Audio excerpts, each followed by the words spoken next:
Hello and welcome to How Well Prepared Are You? We have Simon Carter here from RM, who is hosting the event. Simon, would you like to take over? I will indeed, Rachel. Thank you very much indeed. And good afternoon to everyone who's joining us live, and hello to everyone else who's watching us on catch up.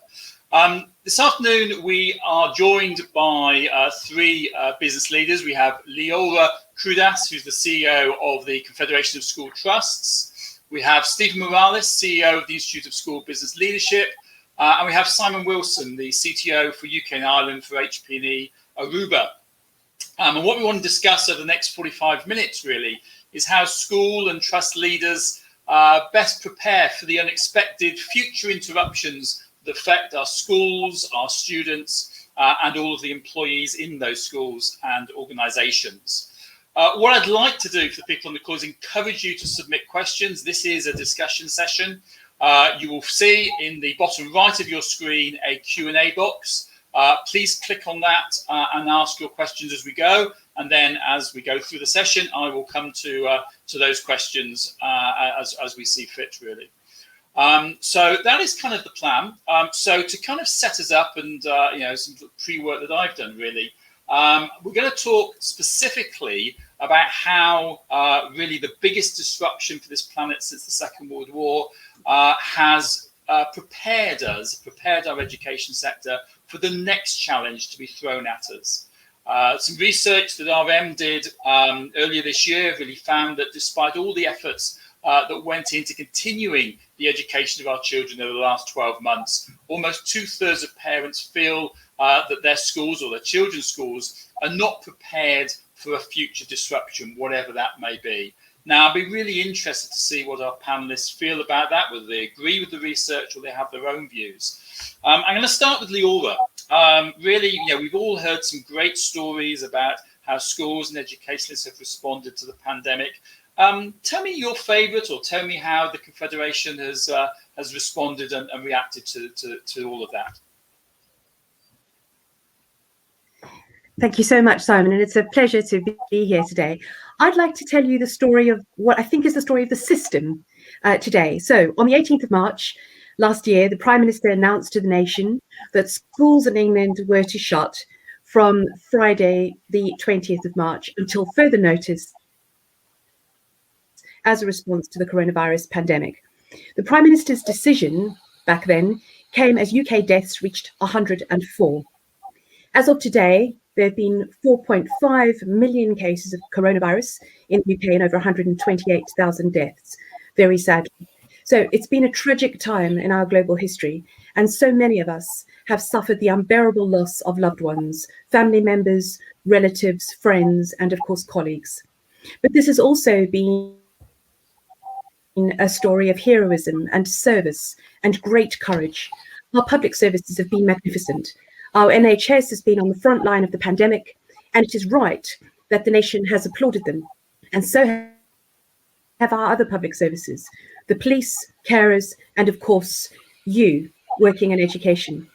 So I want to offer a short reflection, and this is a testimony to the courage and professional will of all of you in our schools and trusts.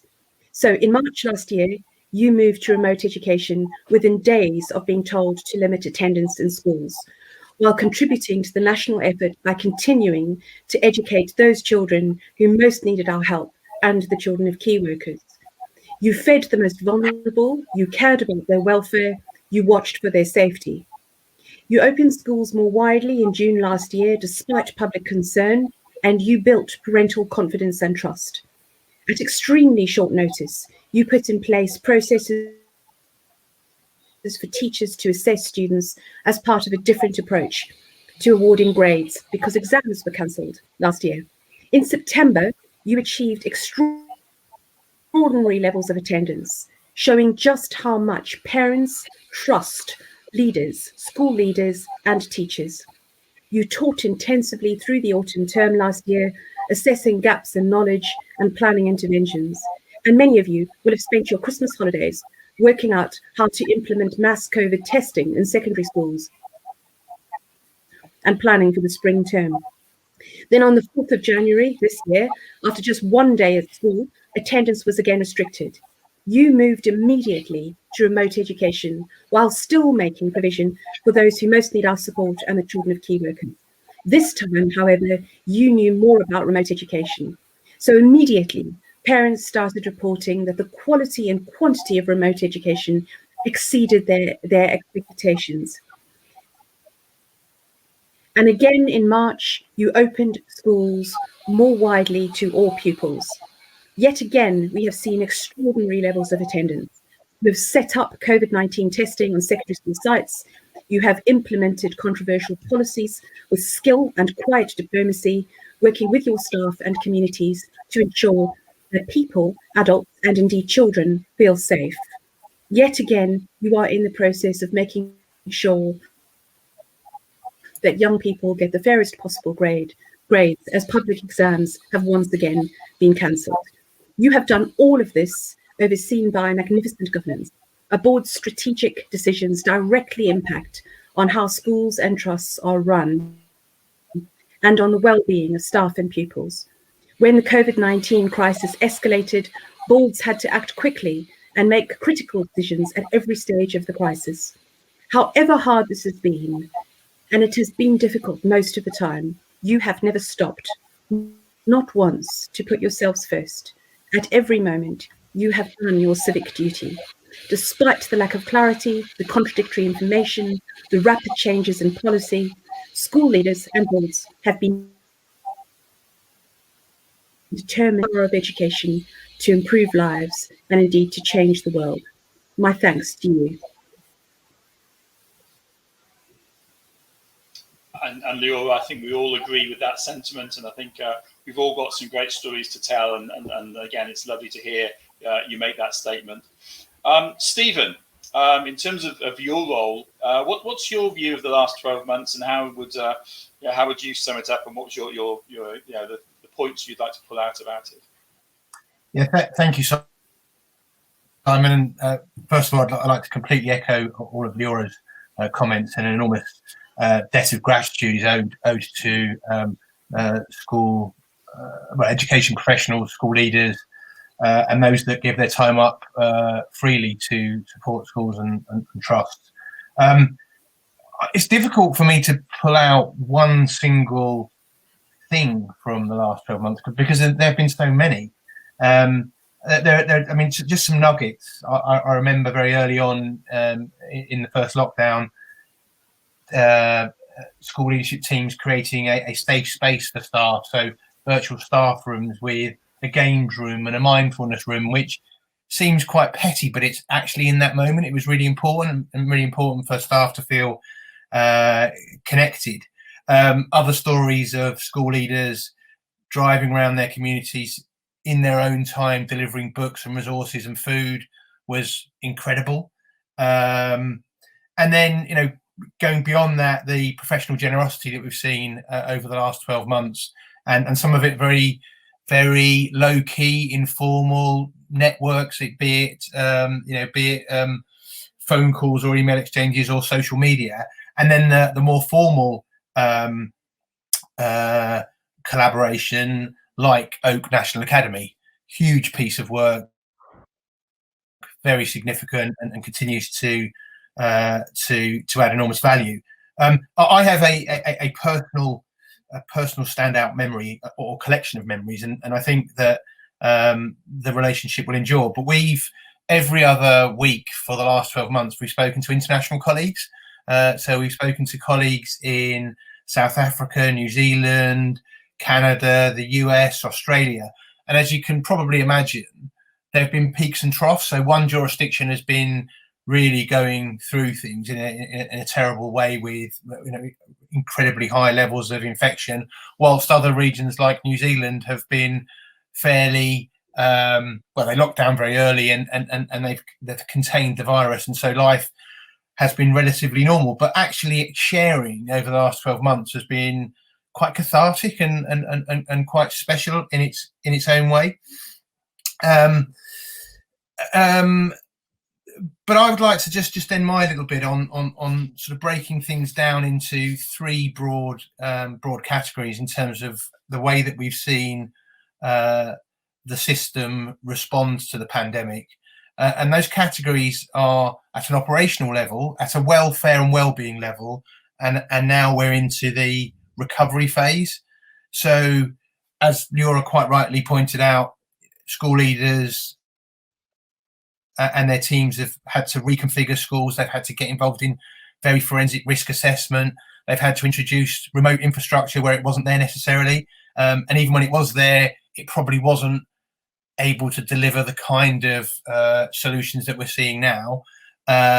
Remote provision, remote admin, and then compliance and reporting, that doesn't go away. So that's continued to carry on throughout the 12 months. And it's interesting when you speak to colleagues in the assurance team, the number of returns that have come in on time has never been higher, which is quite an interesting statistic. We've looked after vulnerable pupils and their families. We've looked after vulnerable staff. We've made sure that an environment that they operate in is safe. We've worked through reams and reams and reams of guidance. The sector has offered confidence to their teams, provided reassurance. And then on the recovery, in the recovery bucket, if you like, we've been thinking very carefully about how we make up lost ground, how we plan ahead, and we're starting to think about what the future will look like. And some of the things that that we've been forced into, I think, have been very positive. There's some very positive things to come out of the remote environment, and there are some things that we will want to return to as quickly as we can, and as much face-to-face teaching as is possible, I'm sure is where everybody would like to get. But there is an opportunity. There is an opportunity to reimagine things, and I think we shouldn't lose that. And in a rush back to life in the middle of March 2020, we could lose some of the positive things that have emerged from the pandemic. So yeah, finally from me, just an enormous debt of gratitude to colleagues, and they have been resilient, they have been courageous, they've gone the extra mile, and I think history will say that the contribution from the school and education community has been enormous. And Stephen, I think again we all echo that, and I think it has been a great testament to human nature and what is possible in again in adversity, and again it's been tremendous. Simon, from an HPE and Aruba perspective, we're really interested on your views of the last 12 or 14 months or so, in terms of how you reflect on that and what you may be able to take forward into the next period. If you're on mute, Simon. There we go. Too many clicks to get off mute. Yes. I mean, although it's been a terrible time, it's been an interesting time as well, as we've seen change at a pace we'd not seen in many years before. We've seen projects pushed through that people were vehemently against prior to what was going on. So I think I'd echo what some of the others have said, which is that one of the things you need to take out of this is that because we've proved that some of these things can work, we shouldn't be in a rush to throw them away. I think what we initially saw was a little bit of panic, which is how on earth are we going to continue to operate and deliver quality services and education? And this is, by the way, across all businesses. This wasn't unique to education. This was everywhere. Is how do we carry on working and being effective in the same way we were doing in the past? And there was nothing that relied on being face-to-face more than education, which is where it should really be. So it was initially about, well, how do we continue to work? And some were very lucky. They'd already embarked on an upgrade program prior to the pandemic, some kind of foresight perhaps, but implementing new systems. I mean, one of our customers, Concord College, they're an independent school, and they didn't upgrade, gone on a technology upgrade prior to the pandemic, which turned out to be one of the smartest things they ever did, because it's not so much the remote education, but they had boarders on site, international students that had to remain there throughout. And whilst initially the teachers were remote, the students weren't. They were there. So it was about, one, providing the education piece, but two, also, these students were stuck there. They had to try and communicate with loved ones and friends and family back home. and all at this time. So the fact they'd gone through this process of thinking about what the next generation of technology would need to run the school in the normal way actually benefited them tremendously in reacting to some of the challenges of the pandemic. And then, of course, you move on to, well, what comes next? In the business world right now, we're looking at safe return to office. So many of us are now being sent emails by our employers saying, here's our program to reopen the workspace in a safe way. And this is where, if I had a hat, I'd take it off to the teachers, because they had to go back to the office before any of us would have liked to have done, right? They didn't really have a choice. So hats off for that, for them doing that. But what it means is that when you go back, you can't think of it as, well, we'll go back to exactly the way it was before. We're thinking about different ways to keep people safe. We're thinking about ways to allow people to interact who can't go back. For instance, kids and students that perhaps can't go back because of their specific medical requirements, those kind of things, or maybe they're going to have to self-isolate. It's how you marry the two worlds together. That world of the before, which was we're all doing everything face to face, and the world of the after, which is we were doing lots of things remotely, and how we figure out how we can make that work in as one seamless system. So I think probably that's the kind of key thing we're thinking about right now, is how we deliver that solution, that technology. Okay, Simon, let's build on some of that, if I may. And again, a question for you all, but I'll start with you, Simon, really. Yeah. Is that, a lot of the work that RM does with a number of schools up and down the country is, I think, as you're alluding to, that those schools who found it easiest to adopt were those who were already on that technology journey. So when that time came that they had to access their systems, they had to continue to teach and learn, those who already had some of the systems felt that they're kind of one step ahead. And whilst the others caught up, it did give them advantage. Would you say, Simon, that technology is now a critical enabler in a school, or is it still a nice to have that schools can work without or around, or is it absolutely central to their strategy?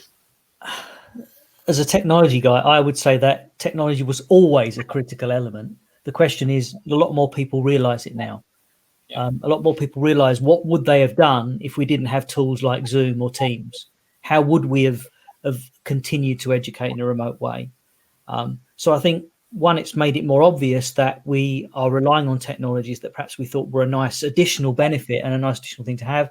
And ultimately, they really are at the core of what we need to be doing moving forward. And you're absolutely right. Some of the schools, like the one I mentioned, and others where they'd already gone on a program of issuing the students with Chromebooks. That must have made their life so much easier in that transition to remote learning, simply because they already had the tool delivered to the students that we were going to use to access lessons.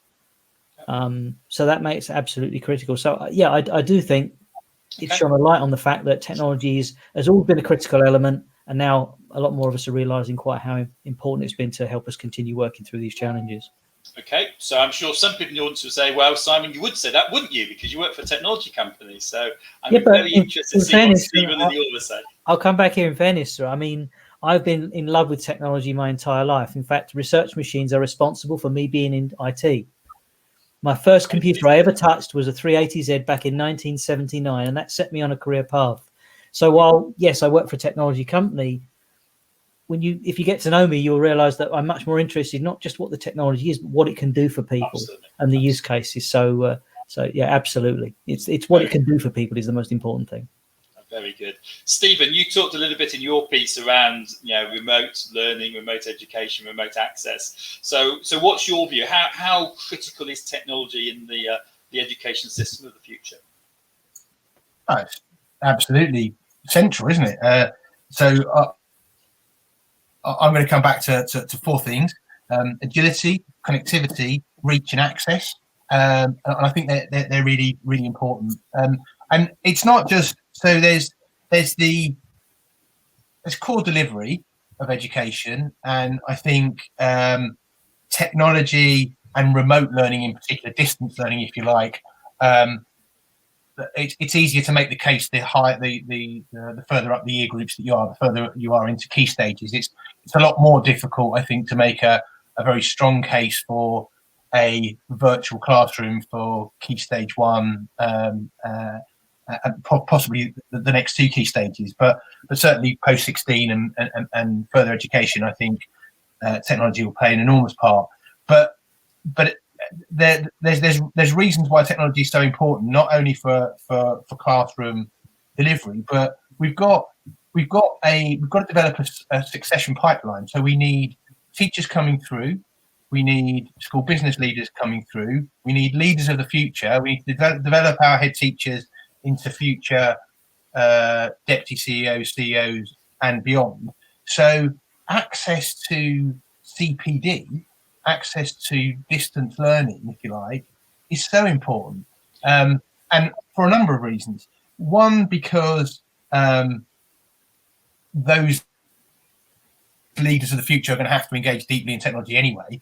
But in an environment where we're time poor, and we can't afford the luxury of our leaders disappearing for 2 or 3 days every couple of weeks on a face-to-face tuition, that's where I think this really comes into its own. And then finally, in terms of why is technology so important, we know, and there's evidence out there, and Laura has written extensively on the resilience of groups of schools working together, that if you have a strong technology infrastructure which is the foundation for the operation of your trust, then you can do a lot more effectively centrally. So central teams work better, administrative processes work better and more efficiently. You can aggregate effort, you can get rid of duplication of effort, and so it's just woven into everything that we do and we will do. Okay, Leora. So you're probably somebody who's very independent in terms of your opinions and all of this. How do you feel? How critical is technology in terms of the work that you do with the senior people and stuff? So the first thing I would say is, I think the first thing I would say is, I don't think anything replaces the classroom. So the importance of the classroom as the environment in which pupils learn best and teachers teach, that is something to protect. So I'm not part of the group that advocates that we will see classrooms that look different, schools that look different.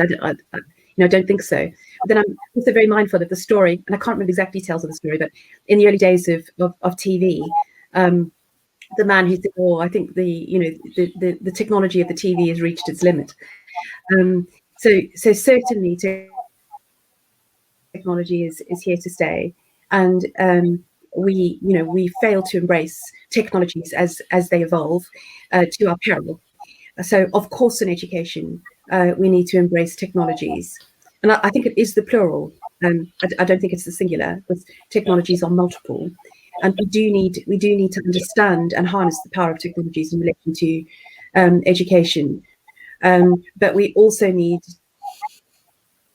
to follow the evidence about what really works in relation to children's learning. And the history of children being educated in classrooms as a public policy position isn't actually that old.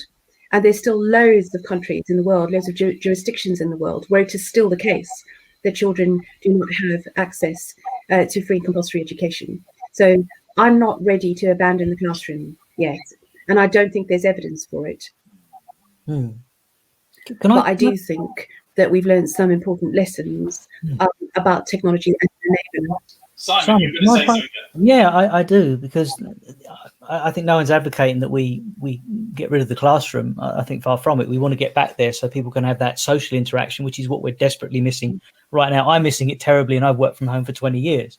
But there's an interesting dynamic here, which is that in years gone by, kids would have access to education in the classroom before they had access to technology. Now that's almost the reverse.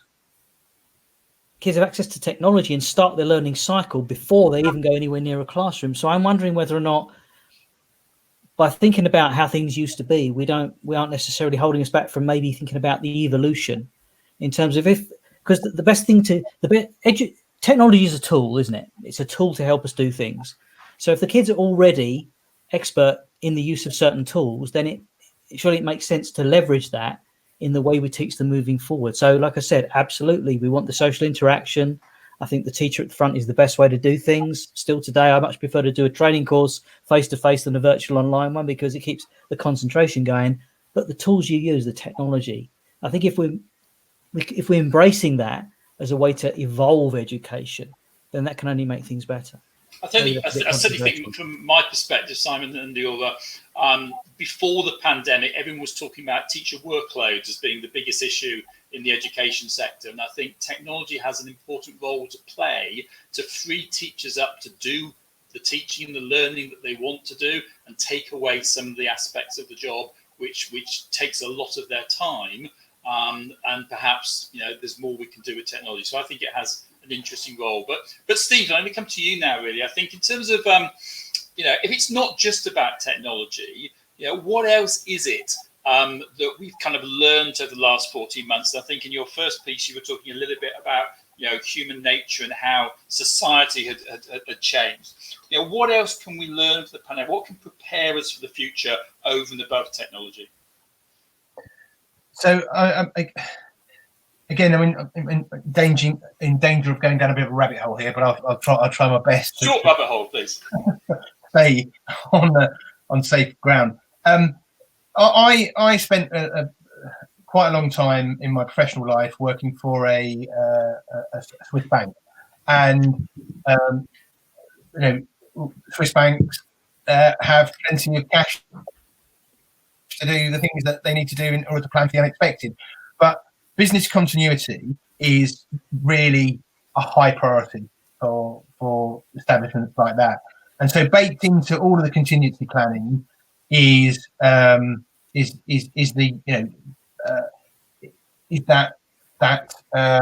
disaster recovery, plan B, what if we can't continue to operate in the normal way?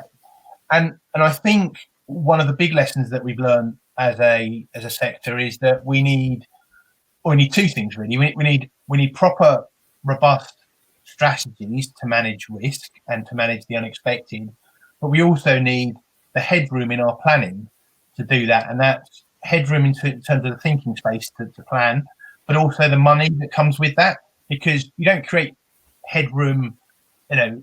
You need to recognise that there's an investment both of time and of cash, and so I think if we're going to take this very seriously, I think we should, and in fact, it's part of the. Some of you will be familiar with the concept of integrated curriculum-led financial planning, which is the idea is bringing curriculum ambition alongside resource and financial planning. And there's a real desire to make sure that part of that now includes sufficient headroom, proper headroom for meeting the unexpected. So I guess, trying to wrap this up as quickly as I can, we need the headroom and the space to plan, to do it properly, and we need the investment that goes alongside that. Okay, Leora, I think you probably have a view on this. We're very interested in your thoughts. I do. And I'm an English teacher first and foremost. And one of my all-time favorite novels is Alice in Wonderland. So I'm happy to go down a rabbit hole anytime, Stephen.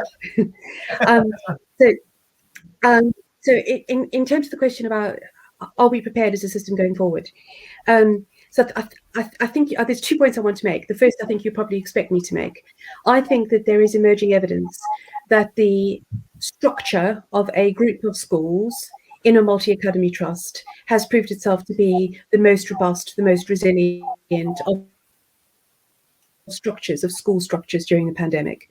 And indeed, at the CST conference, we published some research with Nottingham University, which shows that, and Ofsted has also found that. So there's a robustness around a group of schools working in a single integrated governance structure. And I think as we go forward, if we are to deal with future perturbations, future disruptions to education, it is essential now that we do organise schools into strong, resilient, robust group. So that's my first point.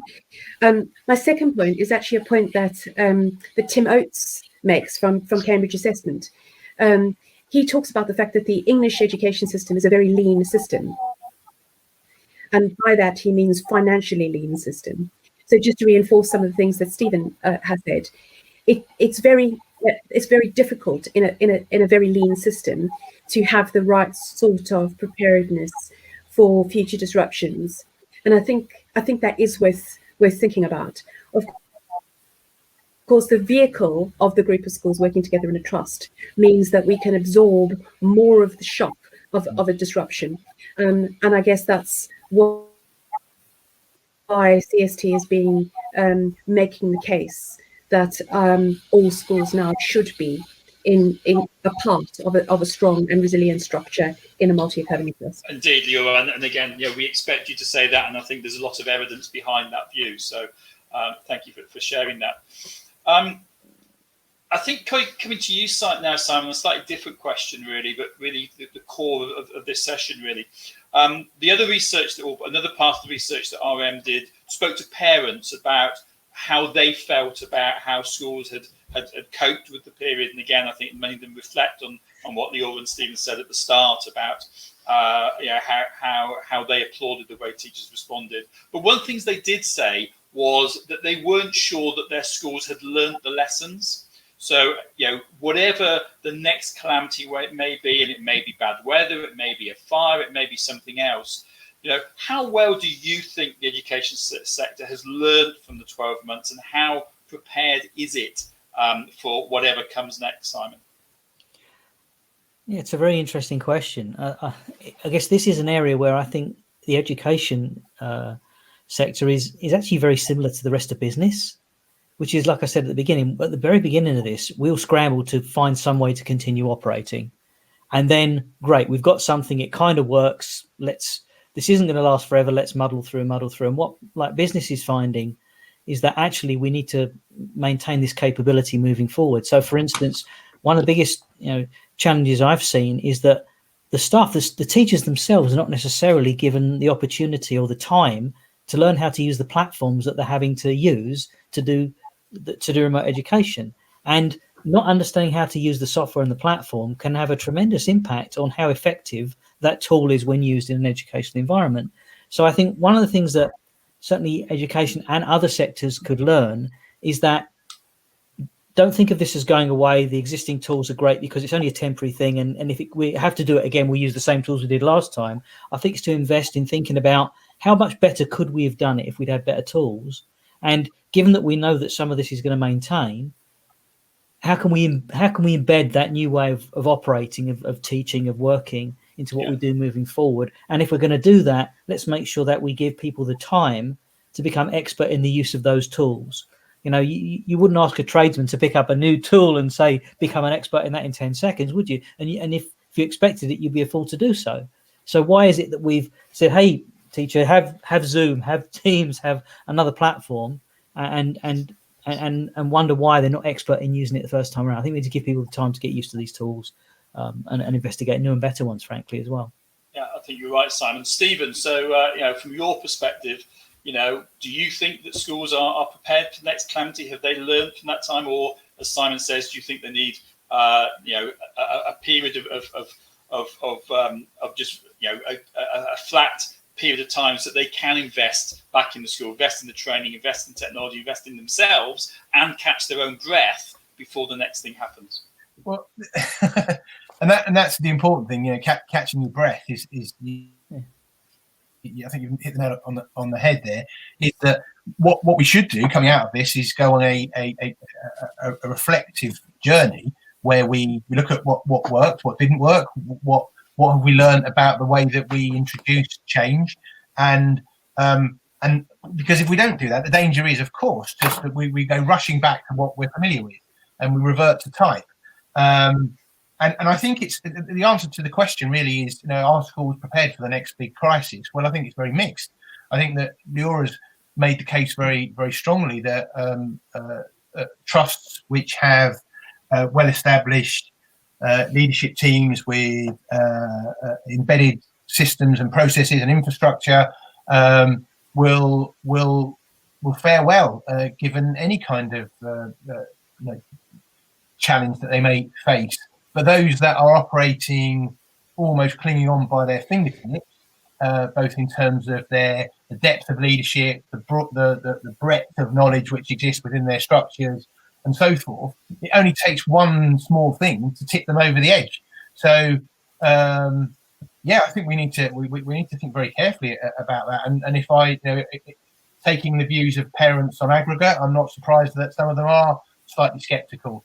However, I'm sure a parent from a trust that has had a very positive experience would say, actually, what this has done is given me confidence that come the time, this particular trust could more than adequately confront the challenges. But it's very mixed. It's a mixed. It's too mixed. Yeah, I share that view as well, Leora. So from your perspective, do you think that there's been lessons learned and better prepared than ever? So of course there have been lessons learned, but I think I want to be a bit of a defender of the school system here. I think we need to acknowledge that the pandemic was literally a novel situation. Novel in the technical use of that term. It was new. None of us had experienced before. None of us have lived through a global pandemic. The leadership challenges, not just in the education sector, in every single sector, were massive in responding to essentially a novel situation. And I think what we saw with the school system is a system that showed itself to be able to be incredibly agile. If you think, where I started, the Prime Minister said that schools were going to close and that they would have to start remotely educating children. And literally between the Friday and the Monday, they were setting up systems to do that. So the leadership response was pretty incredible. And I'm proud of the agility in the school system. I'm proud of what schools achieved. And I think in many cases, schools, what's happened over the period of the pandemic is that schools have got even closer to parents and communities, and they've built a bond of trust with parents and communities because they've had to, because parents have been co-educators. And I think there's something in that bond of trust that we want to keep and we want to nurture and we want to develop as we enter the recovery period. So I'm very keen to understand from your research why it is that those parents who said that they didn't feel that their school could respond, what's underneath that, and let's talk about that and let's address it. But I think my substantive point is I've been proud to be an educator, to be a teacher, to lead a national organisation through the pandemic, because I think leaders have really stood up to the challenge and have been absolutely magnificent. And Leo, I don't have the same credentials as yourselves or Stephen or Simon, but all the schools that I've spoken to over the last 14 months, it has been absolutely incredible the way they've responded, and and the stories, again, building something Simon said earlier, schools telling me that they moved forward further in 5 days than they would have done in 5 years, and that level of adrenaline, I agree with Stephen in terms of they need a period of to get their breath back, to consolidate the lessons learned before anything else is thrown at them. But I think it's the sentiment that all three of you have made around hats off to our education system. I agree with, and I do think to the question you asked, Leo, in terms of the research, I think, as Stephen says, it's a mixed bag, and I think that the schools who communicated openly with parents have got a greater level of bond with the parents. Those schools who, for whatever reason, didn't go the extra mile to reach out to parents, I think that's where some of the skepticism and the cynicism has come in. And I think this goes way beyond technology or the pandemic or whatever. It comes down to really good networks and bonds and communication, and those who do that well get the greatest level of trust. Those who do it not so well, there are challenges. Okay, ladies and gentlemen, I think we will bring this to a close at that point. I'd like to publicly thank Stephen, Simon, Leora for a good discussion. I think we didn't quite get a bit sparky, but once a few things I think that a few people disagreed with, so that was good, and that creates for a good discussion. But I think generally this is a topic that everybody has a view on, and everybody has a similar view, that great progress has been made, and I think lessons have been learned, and I think that the education system will be stronger going into the future, come what may. So to close the session, I would just like to say thank you for attending, thank you for listening, for joining in. Within the next 48 hours, possibly sooner, you'll receive an attendee pack by email, which will contain a recording of the session. For those who are looking for the CPD, there'll be a certificate of attendance, which you can use towards that, and there's a short survey so that we in RM can learn how to make this better and stronger in the future. If you could take some time to fill in the survey, I'm the marketing director. I really do value this information. You've heard me talk a lot about research in the last 45 minutes. So please do complete it. It is those sort of research that help us learn and be a learning organisation. Please, if you have the time, stick around for the next session. It's coming up in about 20 minutes at 4:45. We're going to be leading great SEND provision, ensuring progress for all. David Bartram, OBE, SEND strategic leader at Prescient Education, is going to be talking about supporting leaders of SEND in their strategic role following from the impact of COVID. You will have access to all of the content for the EduSummit. This is a 3-day summit, but you will have access to all of the content on demand for the next 3 months, should you wish to come back to it if you've been unable to attend the live events. But I would just finally, on behalf of my colleagues, Leora, Simon, Stephen, thank you for your attendance. I hope you enjoyed it, and we look forward to seeing you again soon. Thank you very much.